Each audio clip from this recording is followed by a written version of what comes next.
Members, the House and Committee on the Conservation Natural Heritage Protection Bill. The committee is considering the bill as one debate, and at the dinner break, Maggie Barry was speaking and she has just over 3 minutes remaining, and is some other member seeking the... Eugenie Sage. Thank you, Mr Chair.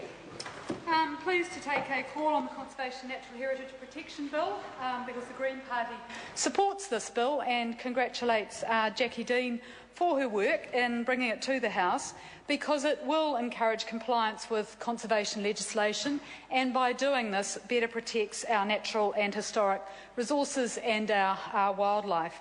And Jackie Dean provided a very comprehensive summary of the bill's purpose and its content, so I won't repeat that.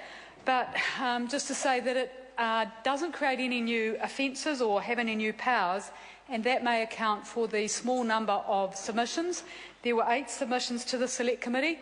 All of those submissions supported the bill, none opposed it, and certainly submitters stressed the value of higher penalties, the need for a much more consistent approach across the 5 pieces of legislation from the National Parks Act, Conservation Act, Wildlife Act, which the bill originally dealt with, and now there are 6 pieces of legislation with the addition of the Marine Mammals Protection Bill Act. And submitters stressed the need for effective penalties to encourage compliance, and they also highlighted the value of having some flexibility in terms of sentencing options. So certainly welcome the legislation, but do wish Jackie Deans could encourage government members to have a rather more consistent approach to the protection of our distinctive plants and wildlife. Because if you look at clause 4C of the bill, which includes a new section 43C, that has penalties in relation to unlawful acts in respect of spawning fish, and in relation to section 26ZR of the Principal Act, the Conservation Act, which relates to the use of a substance or electric device to take or destroy freshwater fish.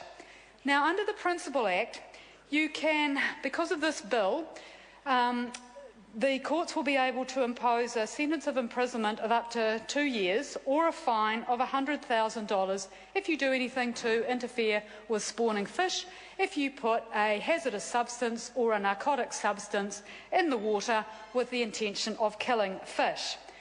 Yet we have the department able to prosecute those offences with those penalties, yet this very same department is not able to put evidence in front of the Board of Inquiry on the Tukituki catchment proposal, which would show how the intensive agriculture and irrigation which that catchment proposal enables could kill fish in the Tukituki River and could kill about 18 species of native fish, because the nutrient runoff, the nitrogen that's associated with intensive agriculture, when that seeps into waterways, you get more algal blooms, you get conditions that are toxic to fish. So this bill increases the penalties for harming fish, yet the very same department with the very same statutory responsibilities to advocate for conservation, to preserve as far as practicable all Indigenous freshwater fisheries, to protect recreational freshwater fisheries,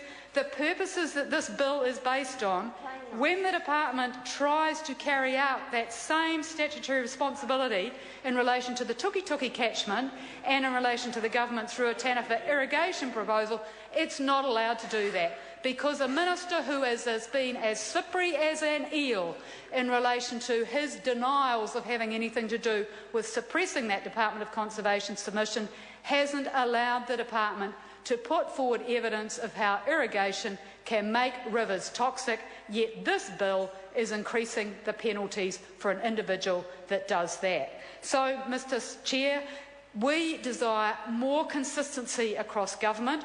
We welcome this bill, but we think that the department should also be allowed to carry out its statutory responsibilities for freshwater fish and for conservation advocacy in a wider sphere under the Resource Management Act, not just relating it to individuals.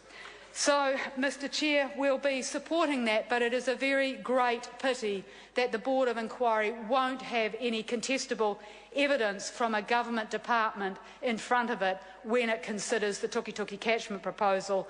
It will have evidence from the Ministry of Primary Industries, but not from the department. Yet this bill is right on point in terms of recognising the department's responsibilities for the protection of freshwater fish and for increasing the penalties for killing fish. Thank you, Mr Chair. Mr Chair? Mr Chair? Yes. Andrew Williams, I think. Thank you very much.